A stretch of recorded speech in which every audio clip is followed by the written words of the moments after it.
قربانۍ دپاره څو شرایط دي دا خبره اهمه ده د قربانۍ شرایط زده کوي علماء کرام مختلف اقوال دي په دې کې زه به د هغې د اقوالو خلاصه بیان کم درته د قربانۍ دپاره تقریبا علما څلور شرایط بیانوي څلور شرایط دي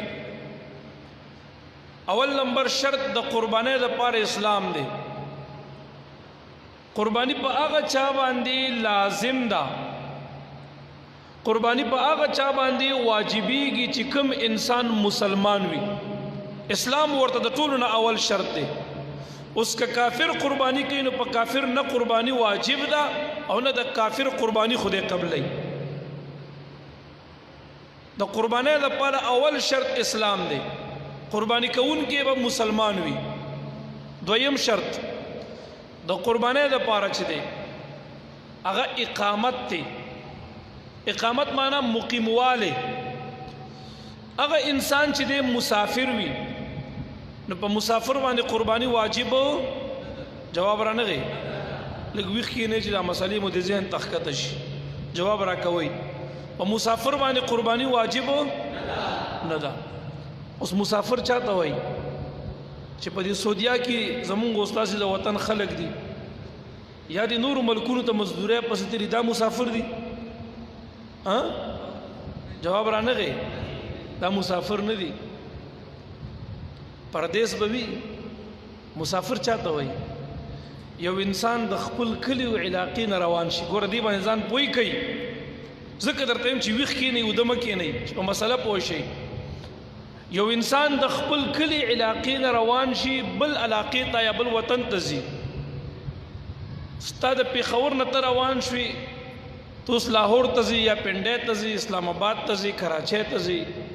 ستا د دې ښار او د هغه ښار په درمیان کې کم از کم 78 کیلومیټر فاصله موجوده ده تو اوس د دې ځای نه مثال اسلام آباد ته لاړې دا د 78 کیلومیټر نه زیاته فاصله ده اسلام آباد ته لاړې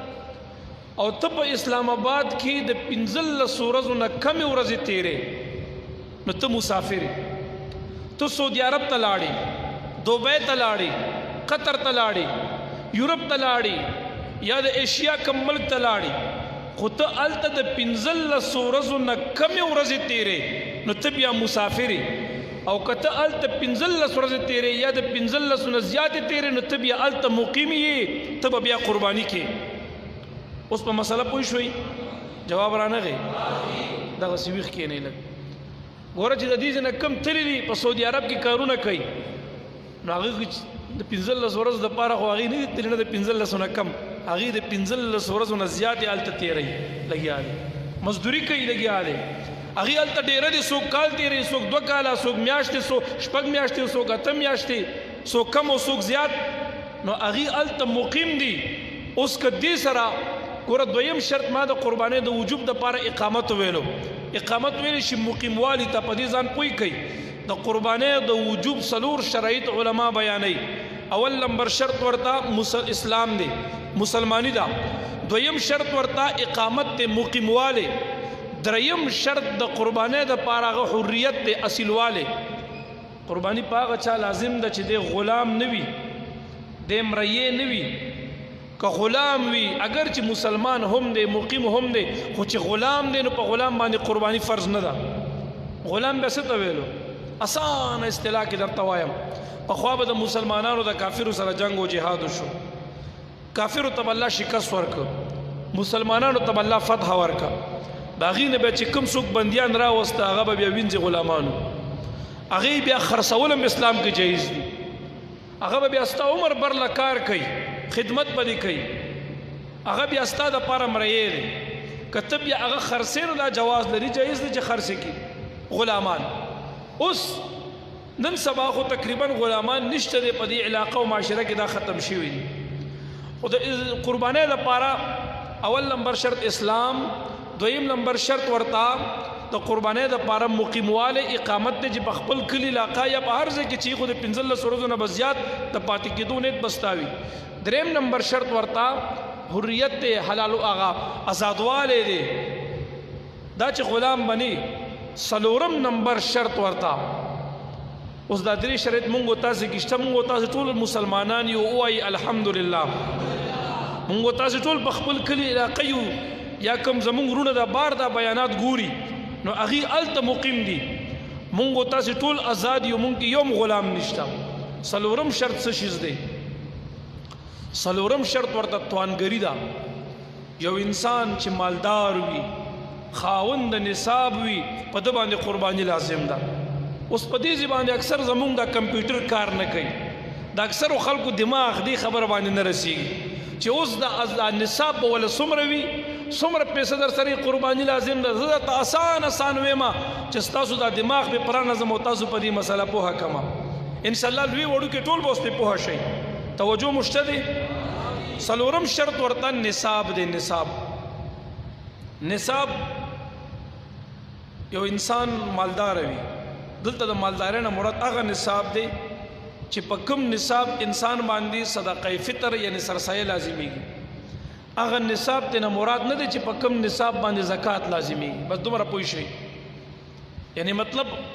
تا سره څه مال او متاع ده. ګوره په دې مسله ځان ښه پوه کړئ. یو انسان دی، مسلمان دی، آزاد دی، مقیم دی. اوس د سره څه مال او متاع ده. د وړوکي اختر په ورځو کې یا د لوی اختر ایام النهر په ورځو کې تا سره 19 تولې سره زر دي یا 52 تولې چاندي ده در سره. چا سره چې د قربانۍ په ورځو کې 19 تولې سونه وي یا 52 تولې چاندي وي چا سره د قربانۍ په ورځو کې،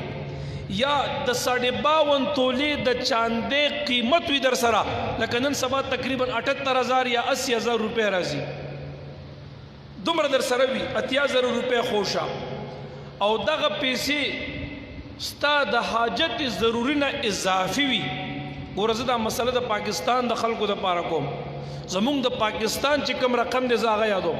اوس بعضې خلک د سعودیا به دا بیان اوري، افغانستان کې بعضې ملګري دا بیان اوري، نو هغې به هلته د خپل وطن د چاندې قیمت بیا لګوي. د هغې پیسه زمونږ د پیسې نه اوچته ده، زمونږ د پاکستان پیسه ترې نه ښکته ده. مطلب مې دا دی چې چا سره د چاندې 52 تولې چاندې قیمت وي چې د پاکستانی حساب سره هغه 80,000 روپۍ تقریبا راځي، 80,000 روپۍ. تا سره د قربانۍ په ورځو کې 80,000 روپۍ دي، ستا د حاجت ضروري نه دا اضافي دي، ستا ورته ضرورت نشته، تا نه دا اضافي دي. لکه مطلب دا نه در باندې دومره قرض شته او نه نور څه، ستا نه دا اضافي دي. نو بیا پتا باندې تیریدل د کال دی کې شرط نه دی، پتا باندې بیا قرباني لازم او واجب ده. ته به قرباني کې لنډه ده چې نن سبا د دې قربانۍ په شپو ورځو کې د کوم انسان سره چې 19 تولې سره زر وي که تا سره دي پتا قرباني لازم ده. که ستا کور والا سره 52 تولې چاندي ده، 7.5 تولې سونه ده، بعضې چا ښځې له کالې کړي، تا سره څه مال او دولت دی، پتا خو خپله قرباني ده. خو چې ښځې سره د سونه ده 19 تولو ته رسېږي نو په دې ښځه باندې خپله قرباني بیا لازم ده. د قربانۍ دپاره دا شرط نه ده چې ګینې په رجل باندې سړي باندې قرباني فرض ده، په ښځه باندې نه ده، نه په سړي باندې هم قرباني فرض کېږي. او که ښځې سره مال یا دولت راغی نو په هغې باندې بیا قرباني فرض کېږي. په دې مسلو ځان پوهه کوي. د قربانۍ په ورځو کې چا سره 7.5 تولې سونه وي یا 52 تولې چاندي وي یا د 52 تولې چاندې قیمت وي تا سره، لکه نن سبا 78 یا 80,000 روپۍ راځي، او دا ستا د حاجت اصلیه نه زیاتی دي، نو پتا باندې بیا قرباني واجب او لازم وګرځېدله، ته به بیا قرباني کې